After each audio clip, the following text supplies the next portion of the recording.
C'est un nouveau totem politique, l'écologie. À la veille de l'invitation de la Suédoise de 16 ans, Greta Thunberg, à l'Assemblée nationale, le gouvernement renforce son matraquage sur l'environnement alors même que le CETA, aux lourds impacts écologiques, va être ratifié d'un moment à l'autre, une nouvelle démonstration de la dictature de la communication.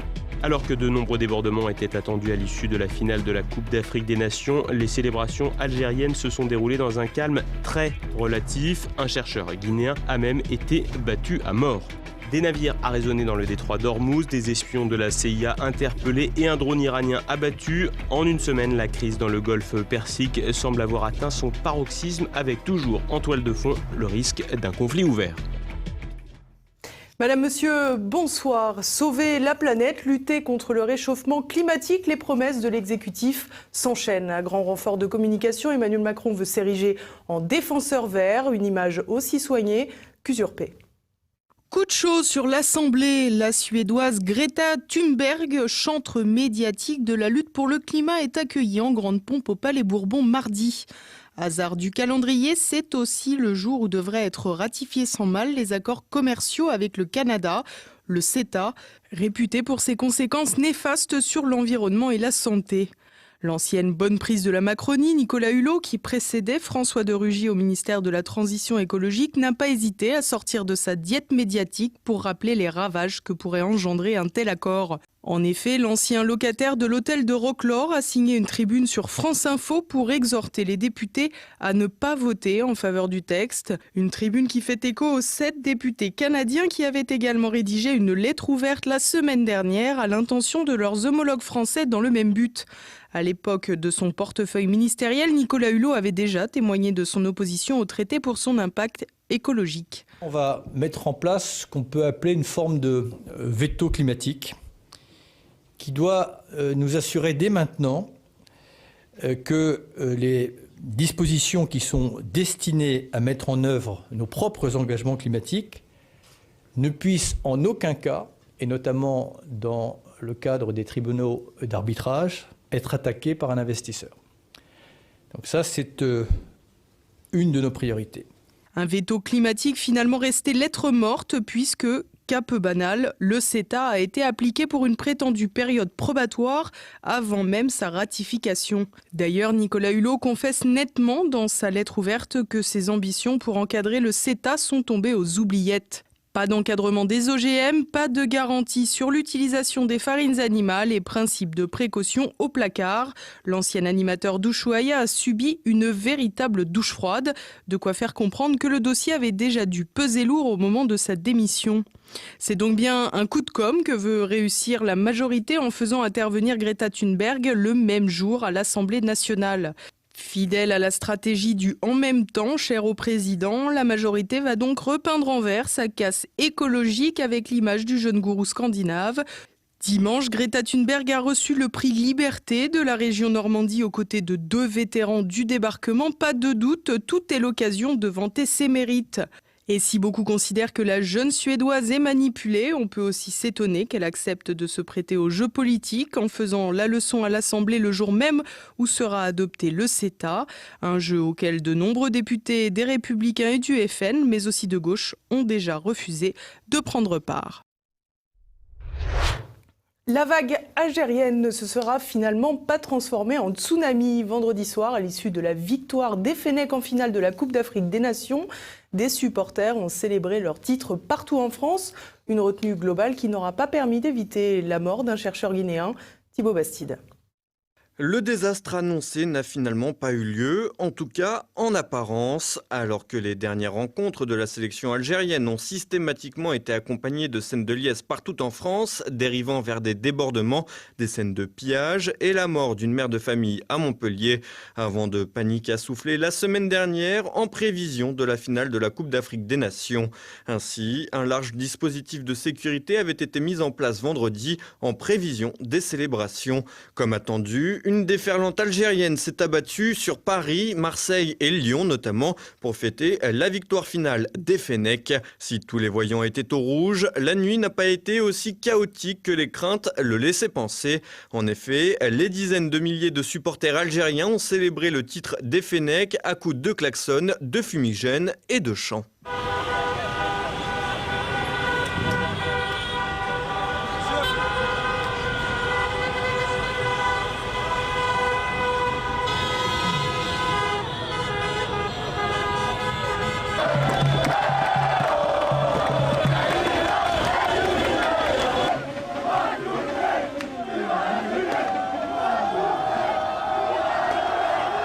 Des scènes de liesse habituelles dans une ambiance restant festive dans l'ensemble, car des débordements ont tout de même été constatés, notamment à Lyon, où la devanture d'un restaurant a été prise pour cible.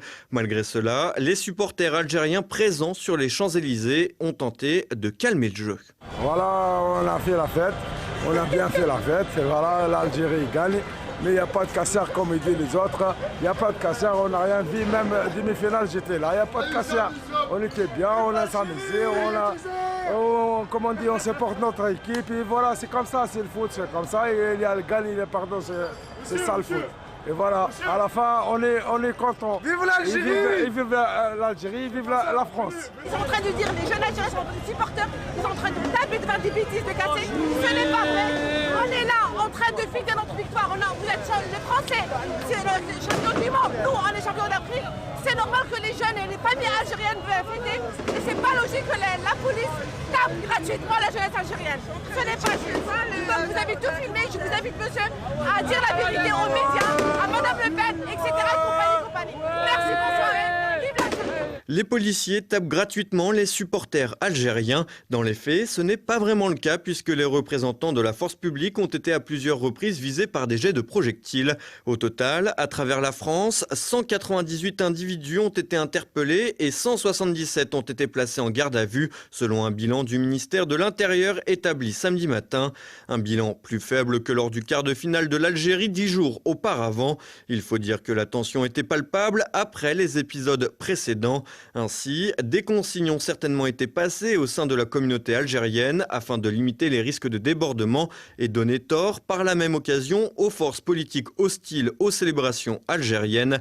Cependant, si dans un premier temps aucun incident majeur n'a été constaté, la nuit de vendredi à samedi n'a pas été aussi calme que les médias mainstream l'ont laissé supposer. En effet, en marge des manifestations des supporters de l'Algérie, la ville d'Évreux a constaté des actes de vandalisme dont le déboulonnage de la statue du général de Gaulle. Mais le pire s'est produit dans la banlieue de Rouen. Peu avant le début de la rencontre, Mamoudou Bolaro Bari, un universitaire guinéen de 31 ans, a été tabassé à mort en pleine rue alors qu'il était avec sa femme. Il aurait été roué de coups par un individu l'ayant pris pour un supporter sénégalais. Ce lundi, un suspect a été interpellé. Il s'agirait d'un individu né en 1990 et qui portait un maillot du club turc de Galatasaray au moment des faits. Si son identité n'est pas encore connue, le motif ne laisse que peu de doutes sur la nature de l'agression mortelle et sur son lien possible avec la finale de la CAN, alors que l'Algérie affrontait le Sénégal. De quoi conclure de la pire des manières une Coupe d'Afrique des Nations qui n'aura jamais autant mobilisé sur le territoire français. Les détentions toujours plus vives entre l'Iran et les États-Unis. En moins d'une semaine, de multiples incidents se sont enchaînés dans le golfe Persique, laissant craindre une aggravation du conflit entre Téhéran et Washington. Le point avec Olivier Frère-Jacques. Enchaînement d'épisodes de tension dans le golfe Persique, alors que l'arrivée de Donald Trump à la tête de la Maison-Blanche a jeté un voile sombre sur les perspectives de paix entre Téhéran et Washington. Ces velléités guerrières semblent désormais provoquer des réactions en chaîne. Ainsi, il y a un mois, la destruction d'un drone états-unien ultramoderne par la défense iranienne avait suivi une escalade verbale entre les dirigeants des deux pays et des accusations américaines, jamais avérées, contre l'Iran d'attaques de navires japonais et norvégiens. Un mois après ces péripéties, c'est un tanker sous pavillon britannique et propriété d'un armateur suédois qui a été arrêté vendredi dans le détroit d'Ormuz, provoquant un dernier épisode d'agitation dans le calamiteux Manta de Theresa May au 10 Downing Street. L'arrestation du navire a été effectuée par les gardiens de la Révolution pour non-respect du Code maritime international. Une arrestation qui aura eu lieu moins de 24 heures après que les États-Unis ont abattu un drone iranien qui se serait approché un peu trop près d'un bateau américain, toujours dans le détroit d'Ormuz. Samedi, un navire iranien a de son côté été libéré par les autorités saoudiennes. Le bateau avait été contraint de relâcher dans le port de Jeddah après un problème technique et la monarchie sunnite a consenti à le libérer après des négociations alors que les deux États sont en guerre larvée et que leurs relations diplomatiques sont rompues depuis plus de 3 ans. À ces multiples incidents maritimes, aériens et diplomatiques s'ajoute l'arrestation de 17 potentiels espions travaillant pour le compte de la CIA en Iran. Certains d'entre eux auraient été condamnés à mort. Un prestataire du ministère de la Défense a d'ailleurs déjà été confondu pour des faits d'espionnage qu'il a avoué au profit de Washington et a été exécuté. Un niveau de tension très élevé et une riposte qui montre que l'Iran n'entend pas mollir alors que le pire danger pourrait bien venir des forces d'agitation intérieure soutenues par l'ennemi états-unien. Pas une journée ne se passe donc sans qu'un nouvel épisode se déroule opposant l'Iran aux États-Unis et leurs alliés. Et à ce jeu, si Washington peut compter sur les monarchies sunnites du Golfe et sur Israël, la fidélité des États européens semble un peu plus fragile, au moins en façade. En effet, ces derniers pourraient tout à fait envisager de refuser l'escalade états-unienne et renouer avec l'Iran en contraignant Téhéran à ne pas redémarrer son programme nucléaire. Et même si ce scénario paraît pour le moins improbable, tant l'Union européenne s'inscrit dans une relation de vassalité avec l'oncle Sam, le dossier iranien constituera néanmoins un premier test pour la nouvelle équipe aux manettes à Bruxelles et tout particulièrement pour le socialiste espagnol Josep Borrell, qui devrait succéder très prochainement à Federica Mogherini au poste de haut représentant de l'Union pour les affaires étrangères et la politique de sécurité. Et à présent, c'est le moment de passer à l'actualité en bref avec Thibaut Bastide. Le champion de la distribution française menacé par le ministère des Finances. Bercy menace Leclerc d'une amende de 117 millions d'euros pour pratiques commerciales abusives, pour contourner la loi et imposer des baisses de tarifs à ses fournisseurs. Des pratiques qui, au nom d'une prétendue lutte pour le pouvoir d'achat, affaiblissent considérablement les producteurs. Gageons que Bruno Le Maire aura moins de difficultés à faire payer Leclerc que Google. Les salariés de General Electric se tuent à la tâche. Vendredi, des salariés de l'usine de Blanquefort ont lancé une procédure de signalement de danger grave et imminent, pointant du doigt le décès de 3 d'entre eux en 3 semaines. Les élus de la commission santé, sécurité et conditions de travail dénoncent des situations de conflit ou de pression sur des salariés, ainsi que le caractère anxiogène des annonces relatives à l'emploi, alors que General Electric a lancé en mai un plan social qui doit aboutir à la suppression de plus d'1 millier d'emplois en France. Dans le même temps, l'ancienne directrice de General Electric France, Corinne de Bilbao, a été décorée le 14 juillet dernier de la Légion d'honneur. Nadine Morano entre en guerre médiatique contre Sibeth Ndiaye. Après les déclarations du porte-parole du gouvernement sur l'affaire de Rugy, l'eurodéputé Les Républicains a témoigné son hostilité vis-à-vis de la porte-voix de l'exécutif dont elle a dénoncé la tenue de cirque et les lacunes en matière de culture française suite à sa sortie médiatique sur le kebab. Accusée de racisme par plusieurs membres du gouvernement et par le président du groupe LREM à l'Assemblée nationale, Gilles Legendre, Nadine Morano a répliqué ce lundi, estimant avoir les Français de son côté. Elle a par ailleurs reçu le soutien du candidat à la présidence des Républicains, le député de Vaucluse, Julien Aubert. Regain de tension à Hong Kong, alors que les opposants à Pékin poursuivent leur mobilisation, les forces de police durcissent le ton, n'hésitant plus à user largement de gaz lacrymogène. À l'hostilité sécuritaire officielle s'ajoutent à présent des groupes d'individus qui intègrent les cortèges de manifestants. Vêtus de t-shirts blancs, ces derniers viennent armés de bâtons, tringles métalliques et autres battes de baseball. Les agitateurs s'en prennent directement aux contestataires et aux journalistes présents aux manifestations. Certains observateurs voient dans ces actes de violence la main des triades chinoises, des mafias bénéficiant d'un certain laxisme des très sécuritaires autorités pékinoises. J-1 avant l'annonce du nouveau Premier ministre britannique. Le vote des conservateurs britanniques pour désigner le successeur de Theresa May s'est achevé ce lundi à 16h et l'annonce des résultats aura lieu mardi matin. Sauf énorme surprise, la victoire ne devrait pas échapper à Boris Johnson, donné gagnant par les sondages comme par les bookmakers face à Jeremy Hunt. Selon une enquête d'opinion publiée par le bloc conservateur Conservative Home, il raflerait 73% des suffrages. Le vainqueur sera désigné chef du Parti conservateur et se présentera mercredi devant la reine Elisabeth II qui lui confiera la responsabilité de former le gouvernement. La confiance confirmée pour le nouveau président ukrainien. Volodymyr Zelensky a vu son parti enregistrer un score record pour les élections législatives anticipées. Selon les premiers sondages effectués à la sortie des urnes, le président venu de la télévision devrait obtenir plus de 225 sièges sur les 450 que compte la Rada, le parlement monocaméral d'Ukraine, ce qui constituerait la première majorité absolue depuis l'indépendance de 1991. Par ailleurs, 26 sièges parlementaires ne sont pas pourvus en Crimée et dans les territoires séparatistes. Et voilà, on approche déjà de la fin de cette édition. Dans un instant, notre Zoom du jour. Philippe Pongy est psychiatre et après 10 ans de travail clinique et malgré un déni général, il alerte l'opinion sur les dégâts psychiques et comportementaux induits par la dépendance à Internet. Qu'est-ce qui caractérise l'addiction? C'est le besoin compulsif, immédiat. Nous sommes dans l'ère de l'immédiateté. On ne tolère pas de différer. Il y a la satisfaction qui est immédiate, qui est souvent une satisfaction régressive, hein, c'est-à-dire retrouver une espèce de nirvana, retourner un petit peu à un état antérieur, ou bien un état d'euphorie et d'excitation immédiat. Il y a bien sûr la dépendance à l'objet d'addiction. Cette dépendance à l'objet d'addiction est favorisée bien sûr par l'évolution consumériste. C'est indéniable. Il y a une courbe qui est à peu près parallèle avec la société de consommation et l'addiction. Et ce soir, retrouvez également Politique Éco. Olivier Pichon et Pierre Bergerot reçoivent l'économiste suisse Vincent Held pour son ouvrage « Après la crise, chronique de l'émergence d'un nouvel ordre monétaire international ». Tout de suite, retrouvez évidemment La France de Campagnol de Christian Combaz et Mes libertés politiques avec François Billot de Lochner. Et à présent, c'est la fin de cette édition. Merci pour votre fidélité. À demain. Bonsoir.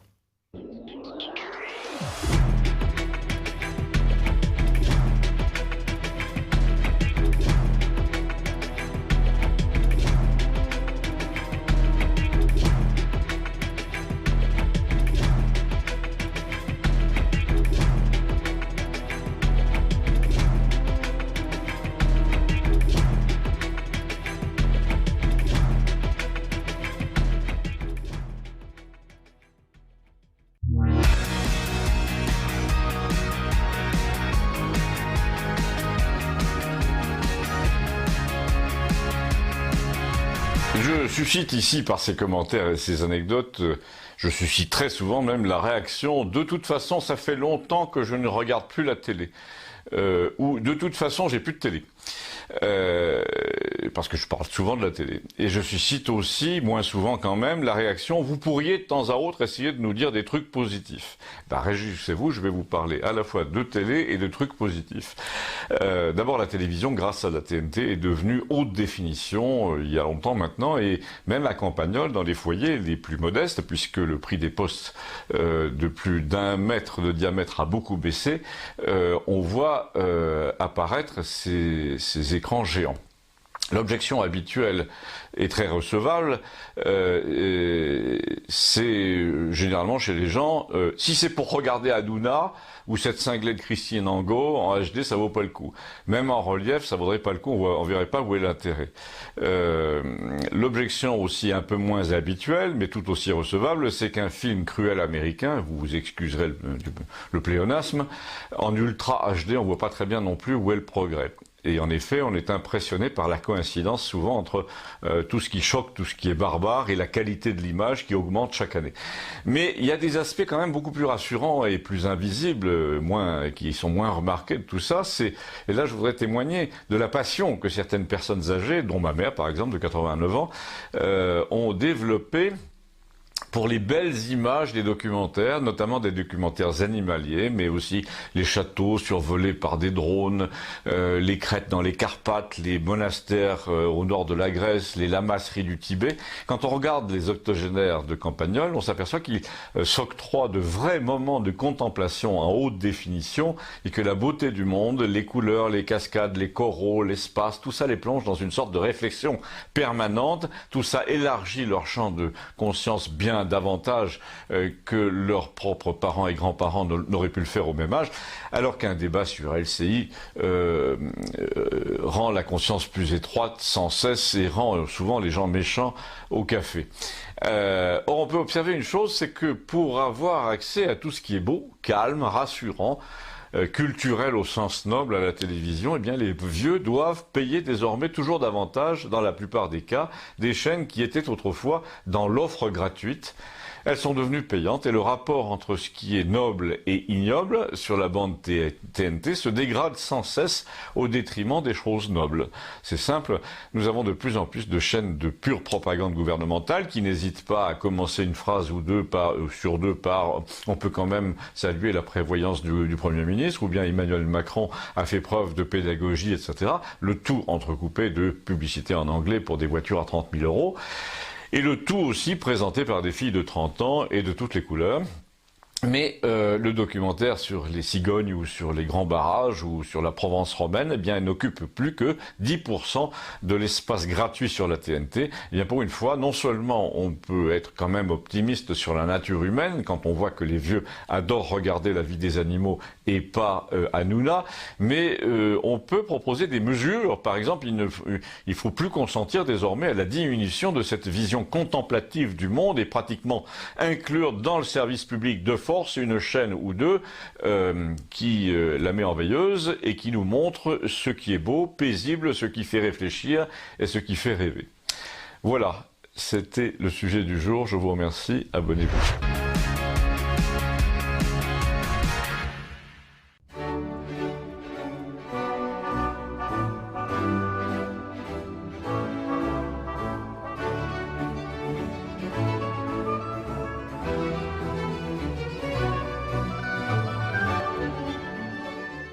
En France, la dépénalisation du cannabis est un sujet qui revient régulièrement sur le tapis. Aujourd'hui, les personnes surprises en train de fumer du cannabis sont punies d'une amende de 300 €. Une jolie machine à cash quand on sait qu'au moins 700 000 Français en consomment quotidiennement. En fait, probablement beaucoup plus. Ce qui fait de la France l'un des pays d'Europe le plus consommateur de cannabis. Mais soyons clairs, les amendes infligées se font rares, très rares, car il est de notoriété publique qu'une partie de la classe politique développe une certaine appétence pour cette drogue. Elle ne va tout de même pas s'auto-amender. Il se pourrait en fait que l'on tire profit d'une autre manière de la fumette. Puisque l'on peine en France à juguler le trafic, autant carrément ouvrir la brèche. Fini la répression, toute théorie qu'elle est, et place à la prévention, le joujou favori de la gauche. N'oublions pas qu'en France, il est interdit d'interdire. Donc, la trouvaille proposée par Jean-Michel Lambert est de mettre en œuvre la prévention. Ce député a donc proposé une loi co-signée par 14 autres députés, une loi relative à la légalisation contrôlée de la production, de la vente et de la consommation de cannabis. Que c'est beau tout ça! Si la loi est votée, le cannabis pourra être consommé au même titre qu'une tranche de jambon. Examinons un cas pratique pour voir comment pourrait fonctionner cette loi. Vous surprenez un de vos enfants en train de fumer un joint. Vous lui expliquez que cela est désormais autorisé par la loi. Formidable, répond l'enfant. Je ne me droguerai plus, c'est promis puisque c'est autorisé. Et il rajoute qu'il en parlera à son ami Kevin, qui ne s'est jamais drogué et qui n'aura évidemment plus jamais envie de le faire puisque c'est autorisé. Vous voyez, la seule prévention, manifestement, ça marche fort fort. Et la vie est vraiment très simple, je ne vois pas pourquoi on se la complique autant. Cela ne nous rappelle-t-il pas d'ailleurs ce qui s'est passé en 1975 ? La loi Veil était promulguée pour 5 ans à titre expérimental afin d'encadrer la dépénalisation de l'avortement en France. Magnifique réussite, puisque l'on est désormais à 220 000 à peu près avortements par an. Avec la loi Lambert, l'on peut d'ores et déjà prévoir que le nombre de consommateurs de cannabis va exploser dès la loi votée. Il y a tout de même un côté très positif des choses, et je vais le souligner. Qui dit augmentation du nombre de drogués, dit aussi augmentation du nombre d'emplois. Il fallait y penser, et un groupe d'experts, merci à lui, l'a osé. D'après ses calculs, la légalisation du cannabis permettra la création de 80 000 emplois, ainsi que des recettes évaluées à 2 milliards d'euros. L'argent n'a décidément pas d'odeur, enfin plutôt si, l'odeur du chanvre. Il faut dire que ce texte est plutôt bien pensé. Il propose de créer une société d'exploitation du cannabis avec une loi qui permettra de contrôler la production, la vente et la consommation de cannabis. Superbe organisation. Mais attention, afin que cette consommation soit ouverte à tous, ne pas oublier l'estampille halal grâce à laquelle seront évités des procès pour islamophobie. Vous pouvez m'écrire si vous le voulez. À très bientôt.